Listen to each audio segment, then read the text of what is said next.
This is KGW News at Sunrise. Well, it is quiet out there right now, but take a look at the radar. That winter storm is on the way. We talked to ODOT, PBOT, and TriMet, who all say now is the time to get where you need to go.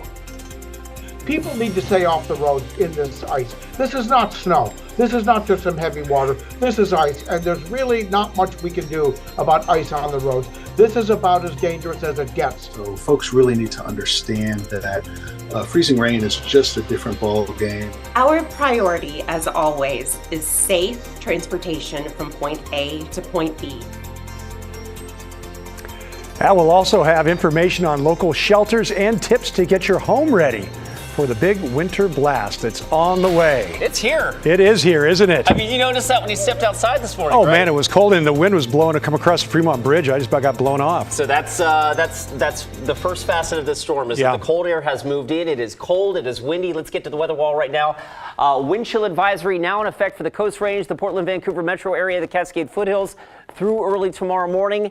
A wind advisory in effect for the Portland metro area and a high wind warning for the Columbia River Gorge. Winds will be sustained on the order of 20 to 30 miles an hour with wind gusts possibly up to 55 miles an hour in the Portland, Vancouver metro area. And in fact, you can see our Rose City sky camera bopping around in the breeze right now. It's 23 degrees. The east wind is sustained at 28, but gusts will easily top that from time to time today. And with a very, very dry air, wind chills and the wind itself making things obviously feel much, much colder. That's the first ingredient to this storm, which is leading to this map. The pink means a winter storm warning. That goes into effect at 4 o'clock for the Portland, Vancouver metro area, 2 o'clock for the Oregon coast, and an ice storm warning for the central, or I should say the southern Willamette Valley in generally the same time frame. Precipitation on the map right now, anything that you see out here is not hitting the ground just yet, but it will eventually. We think that happens sometime around maybe 4 or 5 o'clock in the Portland, Vancouver metro area. So as you heard from some of those sound bites earlier, now is the time to kind of finish up whatever you need to do, whatever traveling you need to do, because we will start to see that mixed precipitation, probably starting off as snow and then transitioning to sleet and freezing rain. Tim, the temperatures don't go anywhere today. We hover right around 20 with that gusty east wind. Full forecast comes up in just a few minutes. Yeah, that is cold. All right, Chris, thanks a lot. With that freezing rain, sleet, and snow coming later today, it's pretty clear roads will be a mess. And transportation officials are extremely concerned that drivers will still head out in what could be really treacherous conditions. Devin Haskins joins us live this morning at a PBOT maintenance yard in North Portland. And Devin, I noticed it driving in on the pavement this morning. Crews have already been out there before the storm hits. Yeah, I've been out and about pre-treating those major roads actually for the last couple of days. And they tell me that treatment that they lay down can last a couple of days. And then we get tonight's storm coming in, and that's when the fun really starts. They've been out, like I said, last couple nights. They will gear up today to get ready for tonight, and then they will head out again today to pre-treat all those roads, including the de-icer, the anti-icer, and the salt. So let's start with plans from some of the major transportation officials. Let's start with PBOT.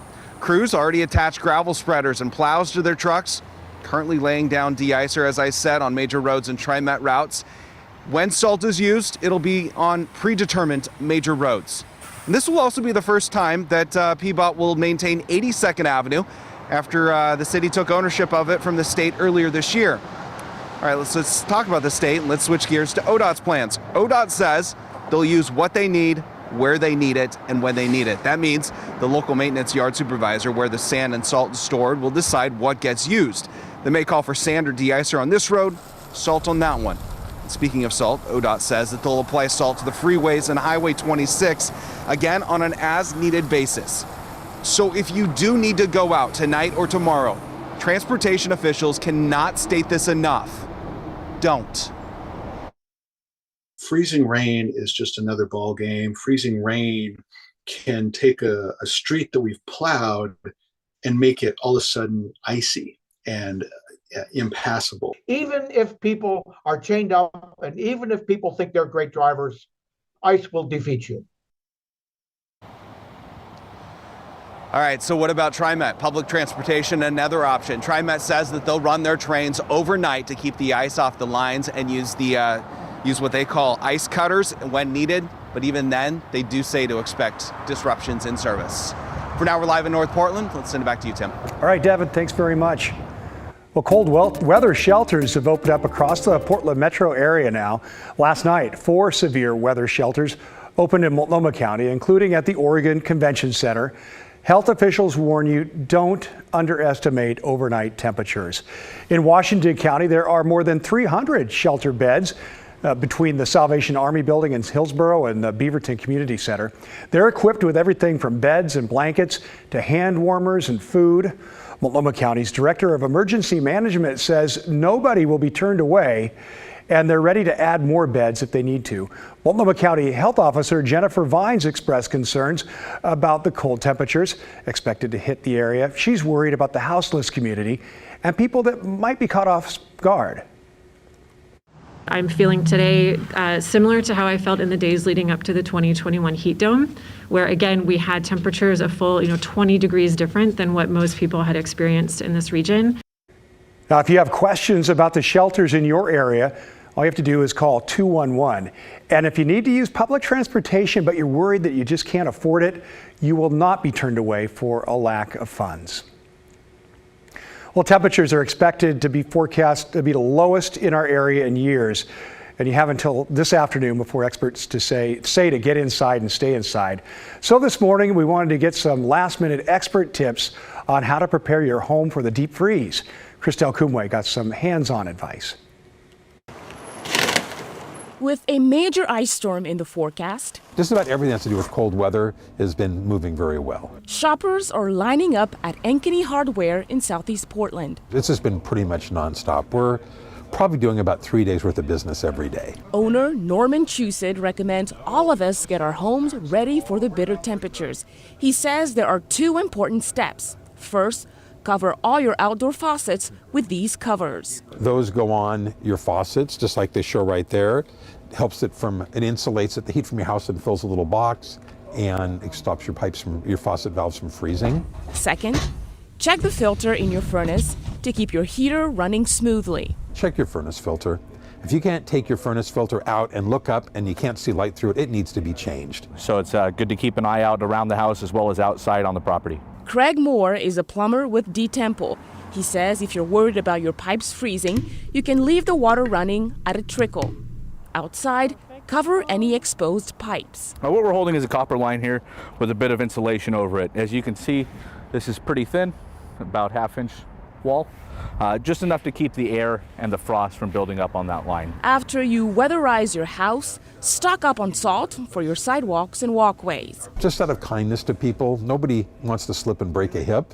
So get some ice melt down, get the stuff shoveled off. And if you must venture outside, don't forget to put these on your shoes. These here are ice cleats, so when it gets icy here, we'll wear them, and it's like walking on just dry pavement when we walk outside. Important advice as we count the final days until Christmas. So we'll all get through this. Been getting through with it for years. We'll continue to get through. Christelle Kumwe, KGW News. All right, a lot of good advice there. And we're throwing a lot of information at you this morning, and we want you to be prepared. For the latest forecast, road conditions, and resources to help you during this ice storm coming, just text the word ICE to the number on your screen. That's 503-226-5088. We will reply to your phone with a link to all of that information. All right, let's get out to PDX now and the big board. This is a look at the closures and cancellations at PDX this morning. Again, these are all the closures and cancellations you can see there. So far, there are 7 delays and 4 canceled flights. If you're still planning on going to the airport the next couple of days, be sure to give yourself extra time for everything from the drive there to the security line. It's going to be busy. And be sure to check your flight status before you head out. FlyPDX.com also gives parking availability. And by the way, right now, the economy lot is still about 30% open. Well, there is no better place for extra 4-legged friends than in the middle of the PDX holiday rush. I guess that's true. Yeah, it's a nice calming effect there. It's a therapy dog for everyone. Why not? That's a lot of dogs. Dove Lewis's canine therapy teams are at the airport hoping to bring some holiday joy and comfort. You can pet, you can take a photo, or you can even pick up a puppy dog trading card. You know that?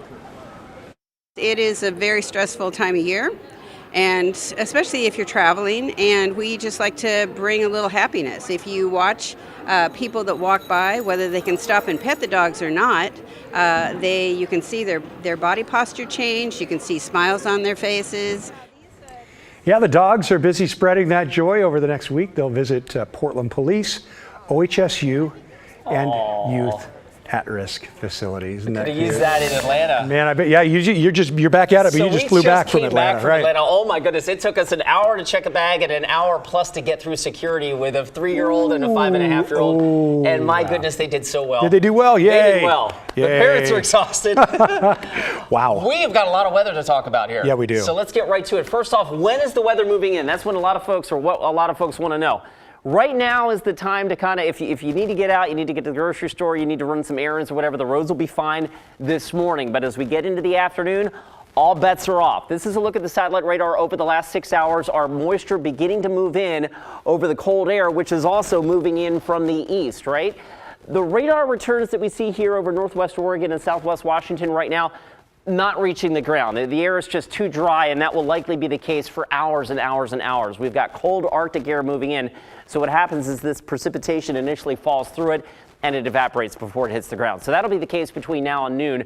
Snowflakes then may start to pop up here and there early this afternoon, but our winter storm warning for northwest Oregon and southwest Washington kicks in at 4 p.m. today and runs clear through 10 p.m. on Friday.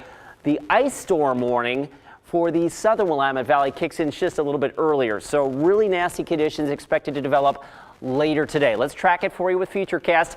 Cold east wind howling through the Columbia River Gorge and precipitation beginning to move in. Southern Oregon will see rain down towards Medford and Brookings and the southern Oregon coast. But in the northern Willamette Valley and northwest Oregon, southwest Washington, that cold air continues roaring through the gap in the Cascades, which is known as the Columbia River Gorge, right?